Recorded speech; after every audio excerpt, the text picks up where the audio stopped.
Hey everybody, Travis Bowman here to talk to you about the GDEMU for the Sega Dreamcast. Now, this is becoming quite a popular thing to do with many consoles these days that are retro, kind of bringing them new life and extending the life of those consoles and getting them up to the modern era. Now, what we're talking about is what's called an optical drive emulator, or most often referred to as an ODE for short. The GDEMU is one of the cheaper options to do this for one of your consoles.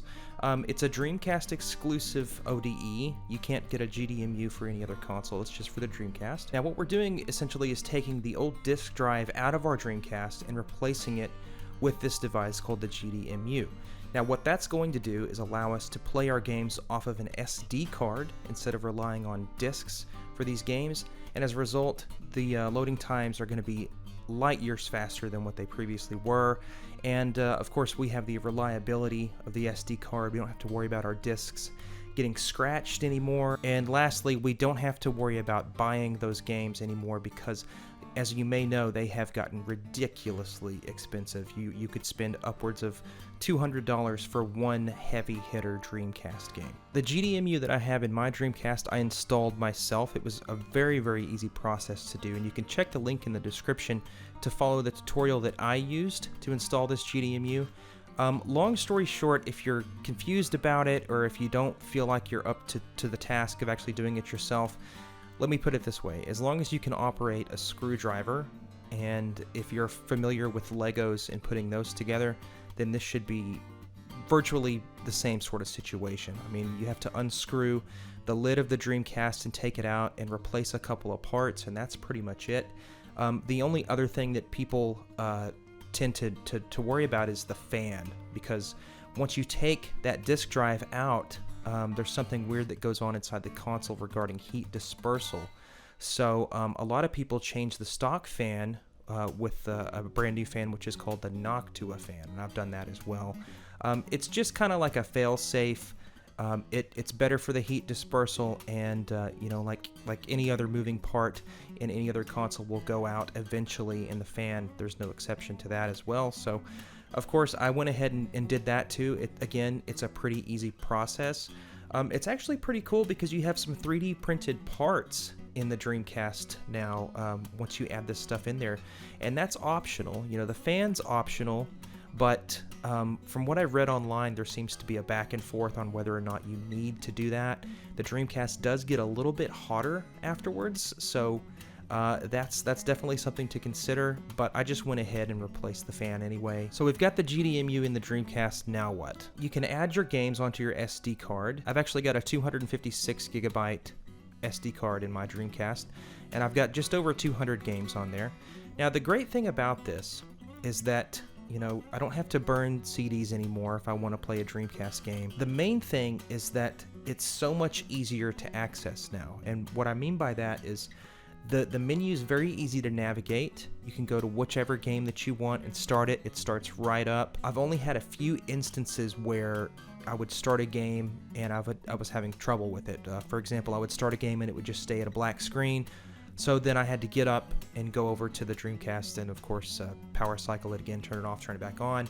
And I've never had any issues other than that. And, you know, that's only happened maybe 2 times since I've had this in my Dreamcast, and I've had it in there for about a month now. Other than that, there's really no issues with that GDEMU once it's installed. And there's been a lot of questions about this GDEMU as far as like, okay, what does that mean for my Dreamcast once I get it put in? What's going to be different? For example, am I going to be able to use the BIOS menu, the dashboard or whatever at the very beginning when you first boot up the console? Yes, you can still go back to that menu, of course, and go through your saves and manage your saves however you desire. So that's all good in there. One of the other great things about it is that you can force a VGA mode. This was in the wild west of 480p once we were getting out of the 240p territory, you know, with like the Genesis and the Super Nintendo and stuff like that. When this generation came along, you know, with the GameCube and the Xbox and the PlayStation 2 and everything started to get a little bit better as far as like video quality. The Dreamcast was able to output VGA, and it's glorious. It's the most beautiful thing you'll ever see. If you've never seen it before on the Sega Dreamcast, your mind's going to be blown. This console looks ridiculously good at that highest video quality. So you can force most games to output it at VGA. Myself, I have a SCART cable, and I'm using that to go VGA out. But that's a long story in itself right there. So what are some of the pros of having a GDEMU in your Dreamcast? Well, obviously you don't have to deal with the discs anymore, and that's great. It's really going a long way for lazy people because you can press a button combination, and some people know this, but even on a stock Dreamcast, you can press all of the face buttons A, B, X, and Y together, and then press start, and you'll be taken back to the start menu of whatever game that you're playing.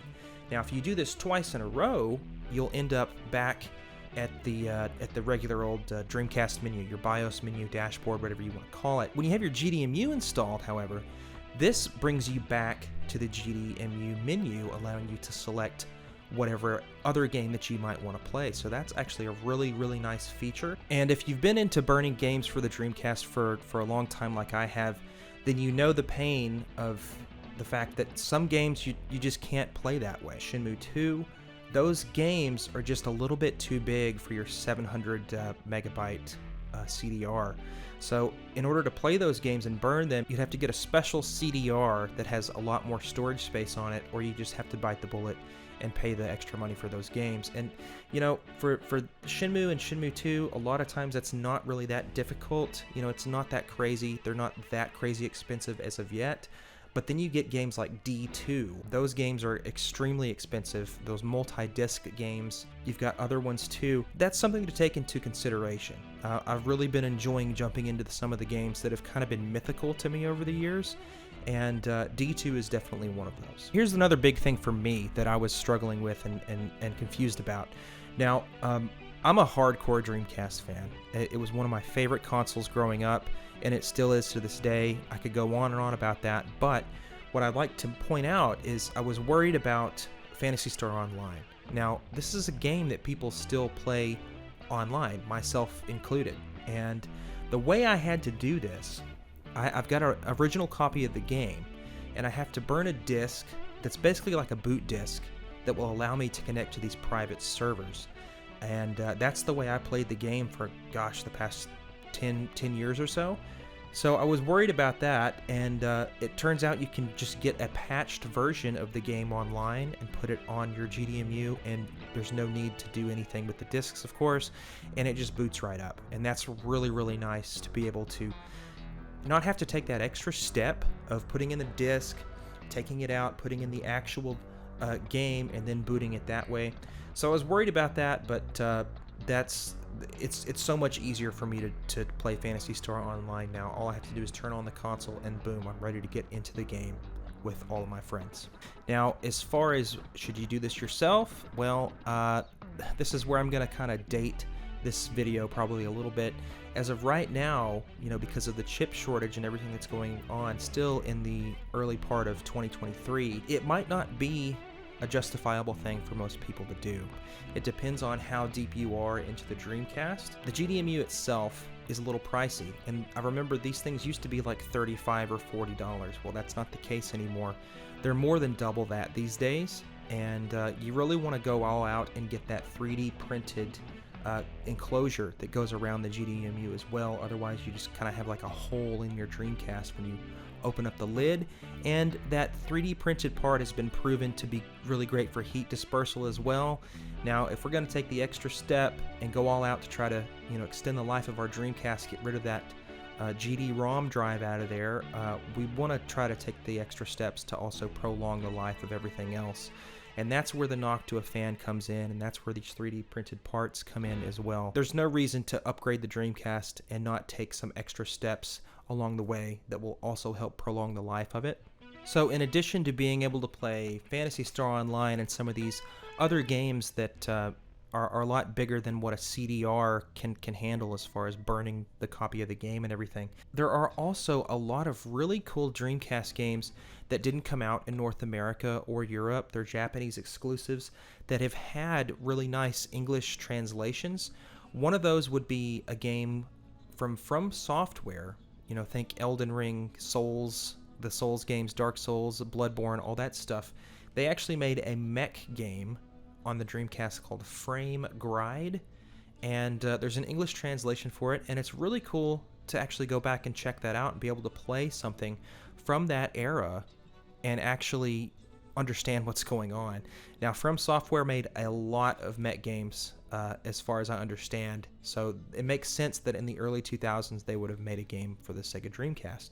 So that's another thing that can be checked out with this GDEMU with little to no hassle at all. The other thing I want to talk about is a game that was finished, and it was planned to be released, but of course at the last minute it was canceled. Now that is a game called Propeller Arena. It's like a dog fighting game, you know, think, you know, planes and guns and everything like that, but think, you know, that classic Sega arcade feel. This game was supposed to come out, but it was supposed to come out in 2001, and you can fly your plane into a building and crash. So of course, you know, late 2001, you know, that's not going to happen. But today, you know, over, you know, 20 years later, we can actually play it now, and it's actually really fun. It's a great arcadey Dreamcast game, and that's really one of the reasons why I love the console so much, is because of all of these, you know, arcade-like games that came out on the Dreamcast, and Propeller Arena is definitely one that you want to check out if you're getting a GDEMU in your Dreamcast. And that's pretty much it, guys. I mean, I really love this thing. I was on the fence about it for a long time due to the cost, but, you know, I've had my Dreamcast since the early days, you know, not at launch, but soon after is when I got my Dreamcast. In fact, it's the only console that I still have from my youth. So, I mean, I've taken really good care of it over the years, but inevitably those GD-ROM drives are going to fail. They're going to go out, and then what are you going to do? It's not like you can go to the store and buy another one. So it's really, really nice that there's other options for our old beloved consoles, and the GDEMU is a great option for the Dreamcast, and I'm really glad that I pulled the trigger on it. Like I said, I've had a couple of hiccups here and there, but the majority of it is just very seamless, very easy to understand, and it's a great way to experience the Dreamcast all over again. So if you're on the fence about it, I would highly encourage you, you know, to look into it. If you can justify the cost, trust me, it's worth it. It's amazing. It really is. Thanks so much for checking out this video. Let me know if you have a GDEMU in your Dreamcast, or if you're on the fence about it, let me know why. And thanks for checking out my YouTube channel. I really appreciate it. You know, I'm a fingerstyle guitar player who just has a really, really big soft spot for some of these retro games. So you might stick around on my YouTube channel if you're interested in some retro video game music. I do a lot of covers and stuff on YouTube, as well as videos like this, of course. And be sure to check me out on Facebook, Instagram. I also have a Patreon account for those of you that might be interested in some online guitar lessons. I've got a lot of music on there as well, so feel free to check that out. Thanks so much for liking this video and for subscribing, and I'll catch you guys at the next video. Thanks very much. Bye-bye.